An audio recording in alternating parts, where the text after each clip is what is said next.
হরি নামে ব্রতী হয়ে দীক্ষা নিতে গেলে কি আপনাদের আপনাদের ধারায় দীক্ষা নিতে হবে? কুলগুরু দ্বারা দীক্ষিত হওয়ার কি কোনো মূল্য নেই?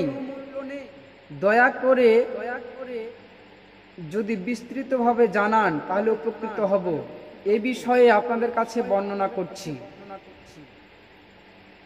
শ্রী পদ্মপুরাণে বলা হয়েছে, সম্প্রদায় বিহীনা যে মন্ত্রাস্তে নিষ্ফলা মতা অত কলয় ভবিষ্যন্তি চত্বার সম্প্রদায়িন।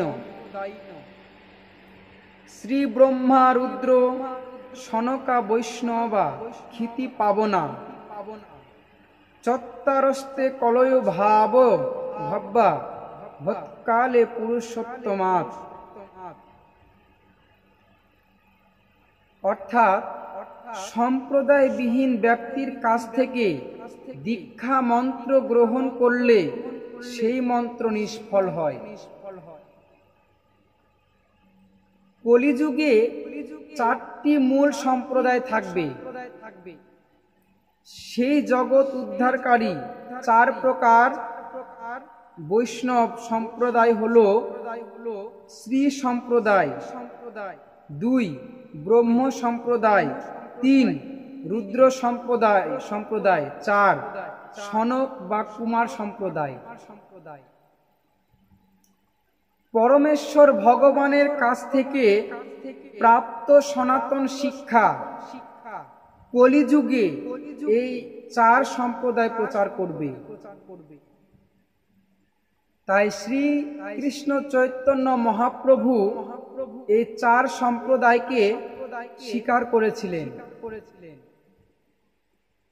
সনাতন বৈষ্ণব ধর্ম শ্রী বিষ্ণুর থেকে শ্রী বা লক্ষ্মী দেবী তার প্রতিনিধি শ্রী রামানুজ আচার্যের মাধ্যমে,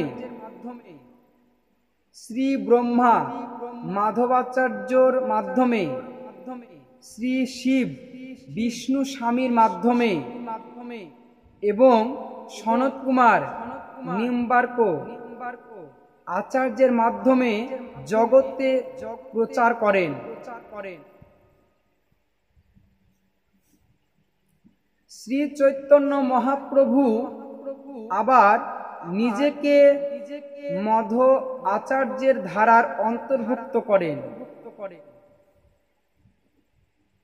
আর এই সম্প্রদায়ের ধারায় আমাদের পূর্বতন আচার্য সচ্চিদানন্দ শ্রীল ভক্তিবিনোদ ঠাকুর প্রায় 200 বছর পূর্বে জগতে তথাকথিত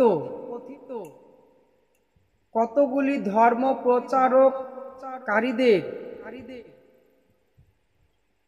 প্রচারকারীদের লক্ষ্য করেন, যারা শ্রী চৈতন্য মহাপ্রভুর নির্ধারিত তথা শ্রীমদ্ ভাগবত নির্দিষ্ট কলিযুগের 4টি পাপাচার: আমিষ আহার, নেশা ভাং, জুয়া খেলা, অবৈধ যোষিত সঙ্গ বর্জনের নিয়ম নীতি পালনে আগ্রহী নয়। সেই সম্প্রদায়বিহীন দলের লোকদের অসম্প্রদায় বলে নির্দেশ করা হয়েছে। 13 রকমের অসম্প্রদায়ের নাম উল্লেখ রয়েছে, যেমন আউল, বাউল, কর্তা ভোজা, নেড়া, দরবেশ, সাই, সহজিয়া, সখী ভেকি, স্বার্থ, জাত গোসাই, অতিবাড়ি চূড়াধারী, গৌরাঙ্গ নাগরী, তোতা কহে এই 13 সঙ্গ নাহি করি। ইদানিং আরো নতুন রকমের কত দল বেরিয়েছে। মোটামুটি তাদের চেনার সহজ উপায় হলো তারা বিড়ি, মাছ, মাংসে আসক্ত রয়েছে। যদিও বা তারা হরিকথা গান করে আর তুলসী মালাও গলায় পরে। তাই এদের কাছ থেকে কখনোই দীক্ষা গ্রহণ করা উচিত নয়।